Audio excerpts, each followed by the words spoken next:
So Freddie, welcome to the Business and Entertainment Show. Thank you for having me. Pleasure to have you here in Jamaica. How did you get into the world of DJing and electronic music in particular? I think it happened by default, really. You know, it wasn't planned for sure. Music, as a composer and a producer, has always been, you know, absorbing music, and I work with samples and stuff on my music, and so I made a lot of records earlier in my career and had worked with, interestingly enough, some Jamaican artists on a lot of tracks, people I met in New York, and I made records. I say by default, I made records with people where they were the singer on every track, and if for any reason, you know, the record didn't come out, or I held it aside for whatever reason, you know, I couldn't go and tour on that record, right? And so now, as a DJ, I tour alone. It's only me doing it, so I don't really require anybody. And actually, with my own music now, I have features on the tracks, and I just, you know, shoot video or likeness or visuals that kind of coincide with either their performance or, and again, I don't require a vocalist anymore to tour. So it was kind of by default that, you know, the business model led me to becoming unreliant to a vocalist in the live capacity, and I was able to still deliver a top-level show and performance, you know, on my own. So DJs make a lot of money. The They top do. DJs in the world clocking 30 million US a year. How do you make money as a DJ? Same way. I have gone through this process where I've been blessed to play all over the world and play in some of the premier venues in the world, where I've been blessed to be paid respectfully. And as my own music started to evolve, as in the last year and a half, I put out 4 music videos that I directed and worked with some really, you know, well-known artists like Shaggy here in Jamaica, my good friend Devin the Doctor. And Everybody just can't, everybody just can't until night. Everybody know. Everybody just move until night. Feel nice. Everybody just can't, everybody just can't until night. Everybody know. Everybody just move on, yeah. Everybody just can't, everybody just can't until night. Everybody know. my experience, you know, of working with Sly and Robbie and putting this stuff out there, so it kind of raised the awareness of me as a artist, and then to be able to put the two together, it just kind of lifts each other. And so I came here to Jamaica and I played 3 times in the last 9 months or so, going back to October, where I played super heavy at Jenga Soundbar a few times, and I loved it. And now I'm here opening a new club, you know, bringing back the club, which we're going to talk about in a minute, on Saturday night, and it's the biggest, you know, space I played here in Jamaica. And then from here I go to the Cayman Islands, which I'm going to be playing some very large shows as well. And you know, the pay continues to evolve. There's a lot out there. It's silly on some levels, right? When you think about it, like, but it's I'm grateful, and I get to do, you know, bring other people in and give jobs and opportunities too. So it's team. Everybody wins, right? So you've been in the industry a long time. Who started EDM music? Can you place the location, the person who started using synthesizers? I mean, really, if you're gonna, I personally don't know that I love that term EDM, because I didn't grow up in the digital age. I grew up in the analog age, you know, in the 70s, 60s, all 80s. Digital came later. I think with EDM music, you have to look at the early house records, right? And those were the guys that kicked it up from hip hop, you know, or disco or funk to the BPMs of what, 130 going up to 140 or whatever. And so the energy kicked up, the beats, the music. But you got to go back to the guys in Detroit, Chicago, Marshall Jefferson, and Mr. Fingers, you know, and some of the early, you know, and even going back to the disco realm, which kind of led it all was, you know, it all kind of led itself together. That's the beauty of, you know, music and genres and decades, right? So it goes from like, you know, disco, to, you know, funk to disco and into house and hip hop going on at the same time, and then all the other subgenres that come. And then I get to come down here and tap into this like incredible wealth of talent and genres. And I'm still learning. I was just talking about it last night. I'm learning about rock steady, you know what I mean? I didn't know anything about that. And it's there's just such a rich history here to you know, to tap into and collaborate with, and yeah, it's really cool. So electronic dance music made $4.5 billion last year at the Ibiza conference. They revealed that. How do you think young DJs, artists, can come in the business and get some of that 4.5? I think it's very important to do your own thing. I think that, you know, it's got to start, it should always start with the music first, at least I do. Business is important, but the music has to be in the right place and put out the right frequencies and the right vibrations come back. It's an alignment of everybody, you know, and so it starts with the music first for me, but I think the visual component is really super important now. I mean, you almost can't go out and play without a visual component, and I've been very fortunate. I found an amazing illustrator on Instagram. Just one morning, looking at the feed, I saw something that blew me away. Everybody out there can check it out. His name is LE_Cognito, COGNITO, and he's a 25-year-old kid from Montreal. And I found him, tracked him down, and we did a couple of videos together. And now we're doing the live visuals together, which we're going to be doing for the first time here in Jamaica on Saturday night.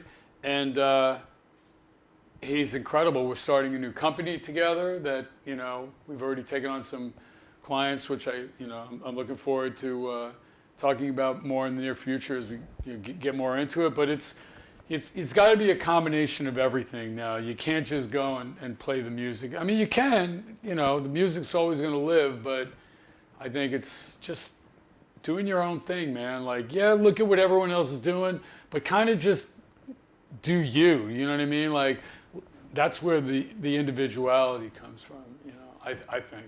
Do you play the same set everywhere, or are you tailored? I never play the same set twice, ever. I'll load up, for a 2-hour set, I'll load up about 140 tracks that I'll find and, you know, listen to during the course of a week. I'll listen to like, you know, 10, 15 seconds of Diplo's radio station on Sirius XM if I'm driving around, or I'll go to Apple Music and I'll listen to new releases in house genre. And so I'll find a bunch of tracks that I've never played, never mixed. I'll load them up into Ableton Live. I use a MIDI controller to perform with effects built in.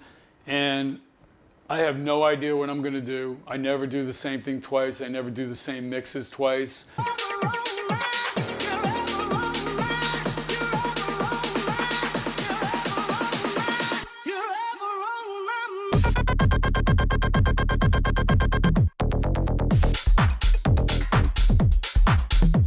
And visually, with my illustrator, Le Cognito, we'll be doing the same thing on the fly. So the visuals will always be different in my shows too. It'll never be the same thing twice. Let's get back to the business. You say you're going to Cayman, you're going to do a residency there, and you're going to set up a business. Take us through that business model from entering a new country, setting up a business, and what's the trajectory of success is like at the end of a year. Okay, so it's an interesting process because the Cayman Islands historically have been known as a place that people would go and, you know, hide. It was a tax shelter. People would hide money, maybe even not funds that have, you know, been gained legally. You know, it had a bad connotation for a long time, and they've changed that. You know, now it's become pretty much the financial hub in the world. You know, all the banks are there. Like, you go down, from what I've been told, bang, bang, bang, just bank, bank, bang, and they have trading operations there because they're keeping the money there, right? So they trade, they keep it there. You take it out, it becomes taxed because of the tax-free environment there. So for me to come down there, open a company, live there, I had to have Caymanian partners with me in order to do this from the start.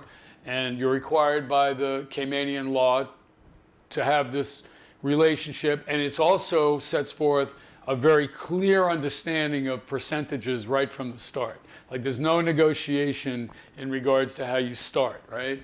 You also have to go through a vetting process of your background, your financial background. They notarize passports, a lot of stuff, that, I've never been through before. And I can't even open up a bank account there for a couple of months until the company is registered and I've gone through the process and all the partners have gone through the process that I put together for this. But we're doing it and we're really excited about it, and it's gone relatively smoothly. And I think that's because I have great partners down there, and they're the ones that own the venue called the Sandbar, which anybody goes down there to Cayman Islands, please check out.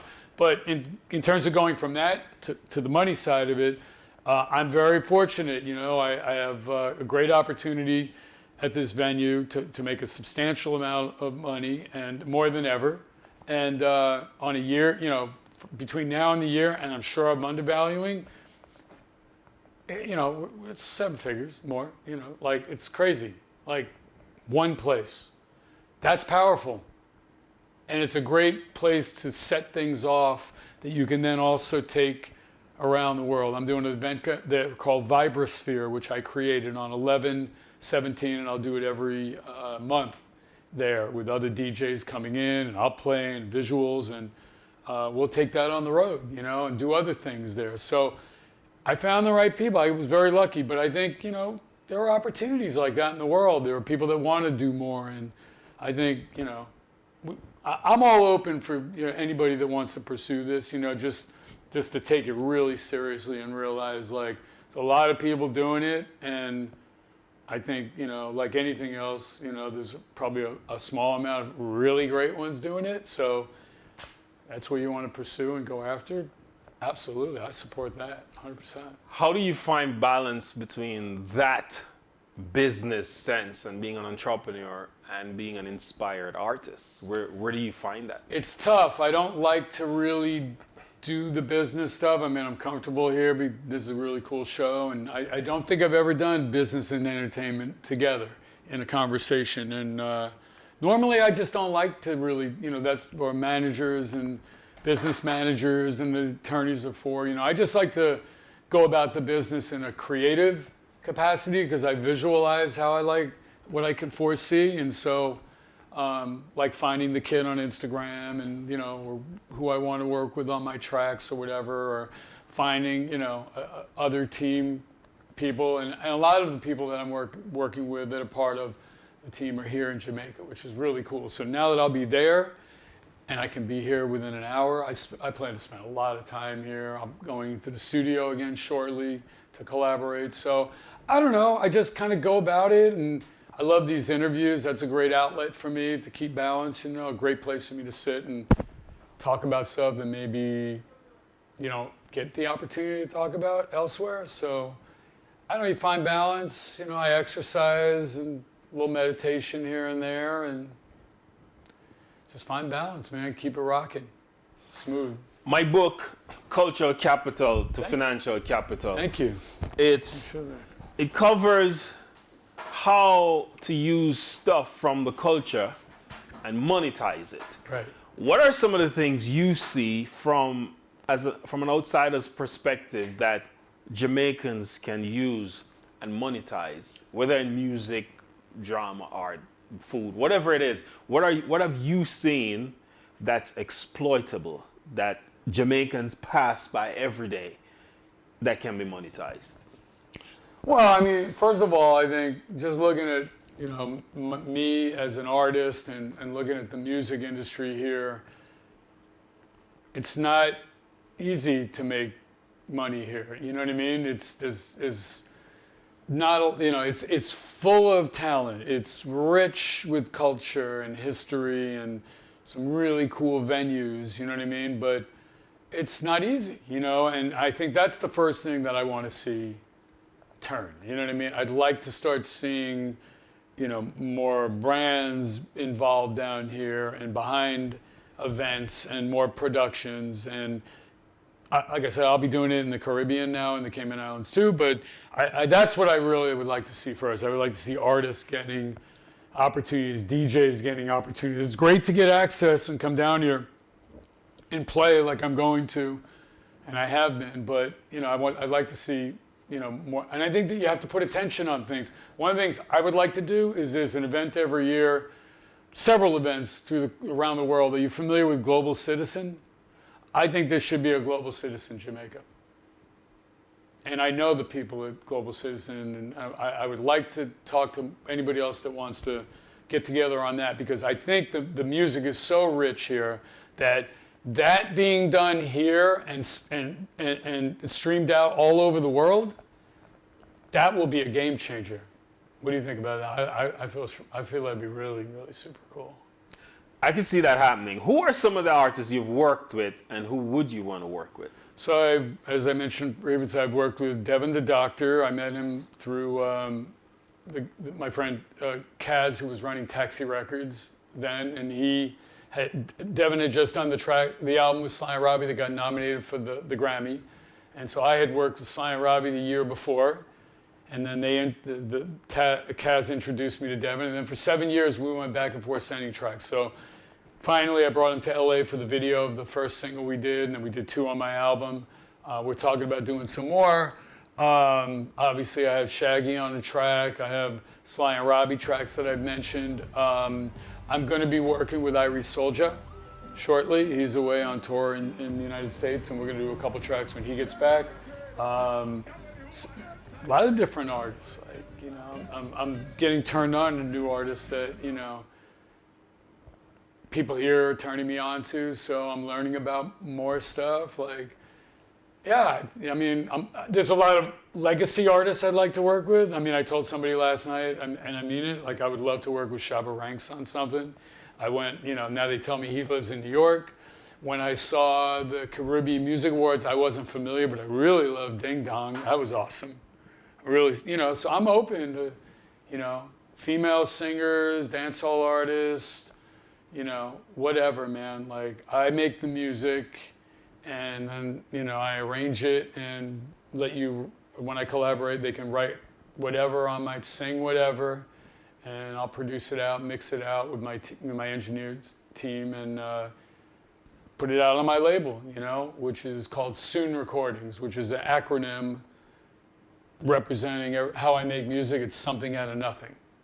So I've been with Sony Music now for the Orchard Sony Music for 17 years, which is also the name of my album, 17. So 2006, I made my first deal, and it just rolled over every year in a very successful relationship that's continuing to grow.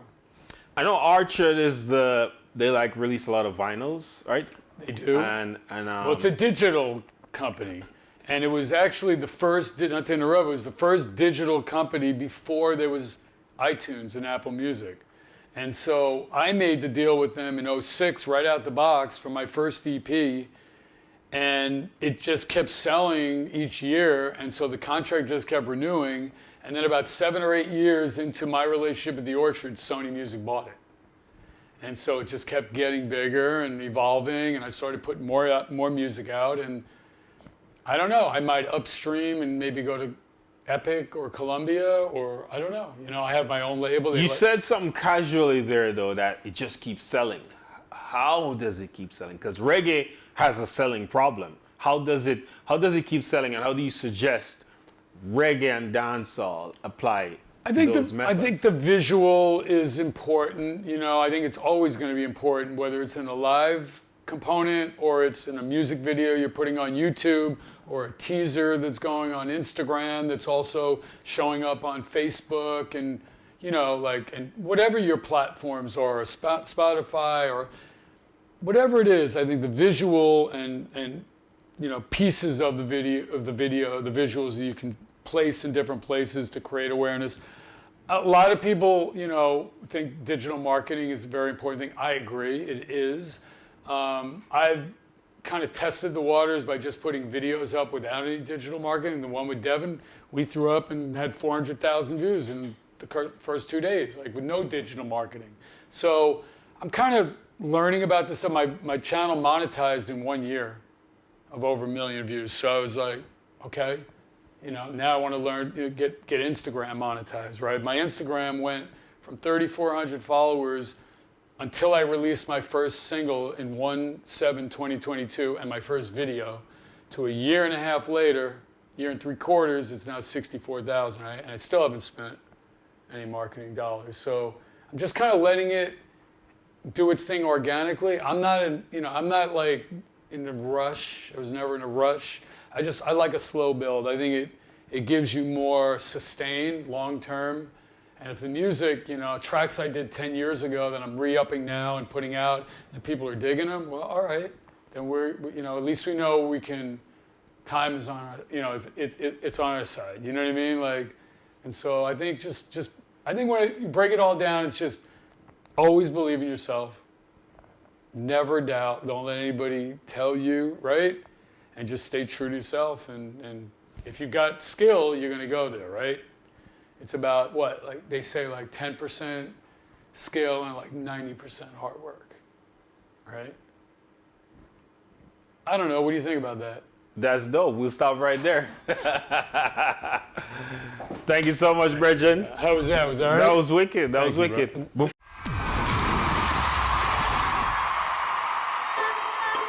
it love and devotion. Call it a mom's adoration. Hear me, I say. Yo, to all the single moms out there going through frustration. Yo, Clean Bandits, Shonda Paul, and Marie sing Benjamin. She works the nights by the water. She's gone astray, so far away from her father's daughter. She just wants a life for a baby. All on her own, no one will come. She's got to save him. She tells him, ooh, love, no one's ever gonna hurt you, love. I'm gonna give you all of my love. Nobody matters like you. She tells him your life ain't gonna be nothing like my life. You're gonna grow and have a good life. I'm gonna do what I got. Sing it with us now. So rock-a-bye, baby, rock-a-bye. I'm gonna rock you, rock-a-bye, baby, don't you cry. Come on, Wesley, louder. Rock-a-bye, baby, rock-a-bye. Over this side, what's up? I'm gonna rock you, rock-a-bye, baby, don't you cry. Come on. Rock-a-bye. No. Rock-a-bye. Hey, Amory, can I give it to them? Yo, Single mom, how you doing out there? Facing the hard life without no fear. Just see and know that you really care. Cause every obstacle come, you well prepare. And no, mama, you never shed tear. You set things year after year. You give the youth love beyond compare. Me say, yo. See, now she got a 6-year-old, trying to keep him warm, trying to keep out the cold. When he looks in her eyes, you don't know he's safe when she says, ooh, love.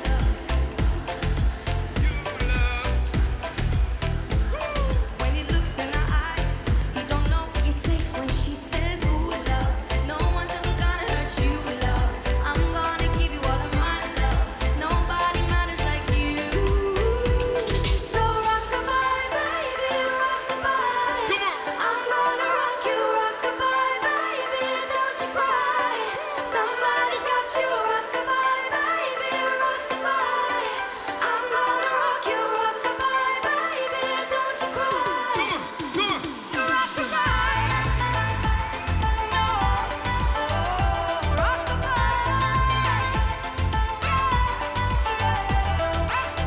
Rockabye, don't bother cry. Lift up your head, lift it up to the sky. Rockabye, don't bother cry. Angels around you, just dry your eye. Now she got a 6-year-old, trying to keep him warm, trying to keep out the cold. When he looks in her eyes, he don't know you're safe when she says.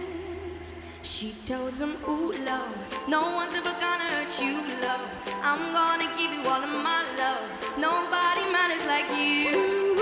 She Stay tells out there. him your life ain't gonna be nothing like my life. You're